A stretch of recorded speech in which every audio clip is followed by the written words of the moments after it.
Throughout my life, everyone around me, my friends, my family, my teachers, they always told me this one word: think before you do anything. But this one word actually caused me more harm than anything else. But then I came across these two words. And I soon realized that these two words are actually really helping me what I want to do. So I'm going to tell you guys my story and tell you how these two words have really helped me shape my life. When I was in school, I used to think before I would raise my hand to ask the teacher a question. I would think before answering the questions in my own words. I would think before doing anything. And in the process, I didn't end up doing anything at all.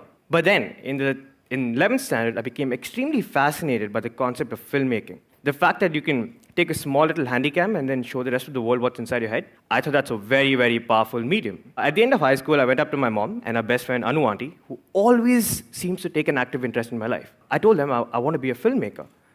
And obviously, they weren't very impressed. Because in India, if you want to be anything other than an engineer or a doctor, you're considered a terrorist. They obviously said no. But the sad thing was, they made me do this. Maybe I won't be a successful filmmaker. Maybe I won't make enough money. Maybe I won't make it. Now, this one word got me into a lot of trouble because it got me into this. Now, not that I have anything against engineering, but I hated it. Every minute, every second of it. But something happened in engineering. Up until then, I was an above average student. I had never failed. But for the first time in my life, I failed. And that one moment of failure actually turned out to be a very strong moment of success for me. Because from then on, I didn't have to prove anything to anyone anymore, except myself. So I decided to do this. So I took up my Handycam again, and I started shooting all my short films, and I started uploading them. And then in 2006, this wild little invention comes along. It lets you upload all your videos at a click of a button, and the rest of the world can see it.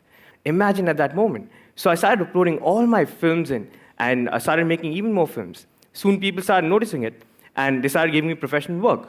So with the help of YouTube.com, in the first year of college, I set up my first company, Last Minute Films, because in engineering, everything is done at the last minute. And I soon realized that in the real world, everything is done at the last minute too. A year later, this rock band called Pentagram, they asked me to direct a music video for them, and they said it's only going to be for YouTube. So I made a music video, and it ended up getting 100,000 views. And this production company in Bombay saw the video, and they offered me a job to direct. So here I was getting a chance, not to be an assistant, not to be a gopher, but to start directing music videos. But I was in the third year of my college. So from Bombay, I called up my mom and Anu auntie, obviously, and I told them that, I'm getting a chance to direct. Obviously, they weren't very impressed. Me, 20 years old, sitting in Bombay, nothing added up, right? So I had to come back and finish one long, torturous year of engineering.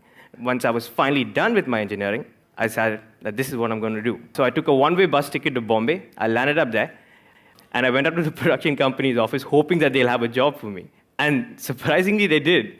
And 2 months later, they sent me to Mr. Rahman's studio to direct small promo video. And I was shit scared because all I knew was network analysis and field systems. And here I was trying to direct Mr. Rahman in a promo video. But the shoot went off well, thankfully. But at the end of the video, all he told me was that, Varun, life is very short. Always do what you love and always do what you believe in. I kept those words for the rest of my life. A couple of months later, I was directing a music video for Shankar Ehsaan Loy. The star of the music video was one of India's biggest actresses, Preeti Zinta, and she refused to believe I was the director. I was 20 years old and I looked 15, and she definitely didn't buy it, and you can see from the picture, she definitely doesn't look happy with me trying to direct her. But after I directed this video, I realized that, I really wanted to do something on my own. So I came back to Bangalore, and that's when accidentally the second part of my life started. And it started somewhere like this. So I believe all great business artists are born when you're drunk, because when you're drunk, you have no inhibitions, right? And anything is possible. So me and my friend, we're sitting in this bar, and we're getting drunk, and we're starting to miss our high school. So we passed out of this school called Bishop Cottons, and we were called Cottonians. So we were like, you know what? We should get sweatshirts with the word Cottonian written on it. But we were drunk, right? So anything is possible. So we were like, dude, why not this for every school and college in this country? So on a piece of tissue paper, we wrote down our grand business plan to make merchandise for students of every school and college in this country. Okay, so now that we have an idea in hand, this is not what we're going to do. We're not going to go to mom and Anu and tell them our idea, because we already know what's happened there, right? So we're not going to do this. But the problem was that we didn't know anything about running a business. Nothing. Absolutely nothing. So this is what we're supposed to do. But 4 years of engineering, and they never taught me Microsoft Excel. And I realized that that's the only thing needed. That one software practically defines everyone's life. So, and obviously this caused a lot of problems before, right? This is what we're going to do. So we found this manufacturing friend in a small town in Tripur, and he offered to make us some samples. We landed up at the Old Boys' Day of Bishop Cottons with our small little stall and hoped that people would be interested. At first, nobody showed up, But then this one kid came and asked us, where do you get this hoodie from and can I buy it? And we said, yeah, you can. And then he got 10 of his other Cottonian friends and they got 10 of theirs. And in the first day itself, we ended up selling 2,500 hoodies.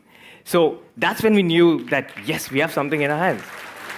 And the good thing was, when these Cottonian kids started wearing their hoodies and started moving around town, students from other schools and colleges got insecure. So they were like, where do you get that from? And that was our intention. So we knew that they're going to come to us. But then we knew that if we're going to do this for the entire country, we've got to figure out a plan. So in 2009, we officially launched Alma Mater as an online store to cater to students of schools and colleges across India. But the moment we started, that's when all the problems started. My friends were like, dude, what's wrong with you? Why are you doing this? You should just get a regular job. Why are you taking such a big risk? My mom was really worried because she thought I won't get any dowry. In India, if you don't work for Infosys, you do not get dowry. My mom was really worried. And Anu auntie called me a t-shirt salesman. All of this really started playing with my head, and I became really insecure. And I was like, what am I doing? What am I doing? And then I just went back to that one small moment of engineering where I failed. And I thought, I failed in engineering and nothing bad happened. If I fail in this, what's the worst? So we decided to give it a shot. And soon enough, things began to change. We started growing. People started noticing us. They put us on the cover of India's biggest magazine. They wrote more than 50 newspaper articles around us. And this is where Alma Mater is today. So we work with over 3,000 schools and colleges across 200 different cities with over 4 lakh students, all sitting out of that one small office in Bangalore. But the coolest part about this is, exactly a year later, my friend and I were sitting in the same bar, and this random kid walks past us wearing a Cottonian hoodie. Man, that one moment, I think that one moment is success. For me, success is not money, it's not cars, or it's not a bank balance. It's moments like these. The moment we saw that kid walk past us, and exactly a year later, we just looked at us. We didn't say anything. So for me, that was my greatest moment of success. And that success came because of Don't Think. So in the meantime, we kept last-minute films running, obviously, and we ended up with over 1 million views on our YouTube channel. And the best part was YouTube made us a partner. So apparently they sent me a mail that's saying that now every time anyone sees your videos, we'll pay you. I thought that was really, really awesome because my dad was really worried, why am I uploading all these videos? But the moment he came to know that I'll get paid for it now, he was like, you should upload as many videos as you can. So now I come to the very interesting part of this story. This Anu auntie character, right? She was always a strong part of my life. She's that character who always, butts her nose in all of my activities. So I had to figure out, how to deal with this situation. So I should write a lot of notes on Facebook and blogs about Anu auntie and, secretly telling them about, how she's damaging my life. And then somebody said, you should write a book about it. The problem was there are 50,000 words in a book. The most number of words I've ever written is 500 words. So I was like, how will I write a book? But then I remember my English teacher once told me, everything looks tough until you actually go ahead and do it. So I started, and I never stopped, and I actually wrote 60,000 words. And I wrote a book called How I Braved Anu auntie and co-founded $1 million company. We made our greatest adversary, Anu auntie, into our brand ambassador, right? Because the book was about how we started Alma Mater. And Anu auntie became really famous. So here she was going around telling everything against us, and now she was famous. She couldn't say anything against us anymore. But the most interesting thing about the book was we were bootstrapping, right? So we never had money to market our company. So now somebody else is marketing our company and paying us. You get paid for marketing. I never thought that a concept like this could exist. I only realized that you have to pay a lot for marketing. But there's also a way where someone else can pay you to market your very own company. I knew that the book was doing really well because it sold a lot of copies, but the most interesting thing was when I walked into an auto and the auto guy was selling my book. And I took this picture and I sent it to Anu auntie, and she sent it to all her friends because for her, this was the high point. So I'm going to end my talk with a small little story since Ink is all about stories. It's about 2 gentlemen, Mr. Rajat and Mr. Ashok. So I met Rajat on a plane and he told me this story. They both went to IIT in the 1980s. Then they went to Harvard Business School. Ashok went on to work for Apple. Rajat went on to work for a big consulting firm. Rajat recently came down to India for a business meeting. His car broke down in Calcutta, and they took him to this garage. And he found that the guy who was repairing the car was Ashok. Rajat was shocked. He was like, Ashok, how could you be repairing the car? You're the smartest kid I ever knew. You should probably be the CEO of some company.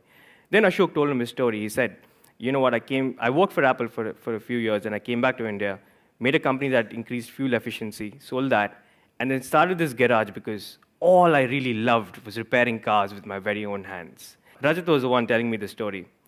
He told me, Varun, I'm 65 years old. I'm the vice president of my company. My only regret in life is that I didn't live a life that I wanted to live. I lived a life that somebody else wanted me to live. And all he told me was, don't give up on your dreams. And for me to do that, I think, don't think, just do. Thanks.